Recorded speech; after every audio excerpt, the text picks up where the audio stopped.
রৌদ্রের মধ্যে যেই ব্যক্তি আছে ওই ব্যক্তি সবচেয়ে বেশি বুঝে আসে ছায়ার মূল্য।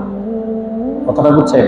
যে রৌদ্রের মধ্যে থাকে, উত্তপ্ত, এই যে বাহিরে রৌদ্র, উত্তপ্ত রৌদ্রের মধ্যে যে থাকে সেই বুঝে গাছের ছায়া কত শান্তিদায়ক। আর যে ছায়ার মধ্যে থাকে, ছায়ার মধ্যে যে সবসময় থাকে, সে ছায়ার মূল্য এমন কি বুঝে না। আমরা সুস্থ আছি, সবসময় সুন্দরভাবে চলি, এজন্য মনে হয় আমাদের আসলে আমাদের আল্লাহ তাআলা আমাদেরকে তেমন কিছু দেয় না, এটা সিম্পল স্বাভাবিক ব্যাপার। কিন্তু না, আপনি আমি বর্তমানে যে অবস্থায় আছি, এই অবস্থানে আসাটা অনেক মানুষের জন্য স্বপ্ন। সুবহানাল্লাহ, স্বপ্ন। কোটি কোটি টাকার মালিক হসপিটালের বেডে শুয়ে শুয়ে দোয়া করছে, আল্লাহ কিচ্ছু চাই না আপনার কাছে, শুধু একটু সুস্থ থাকতে চাই। কি থাকতে চাই? সুস্থ।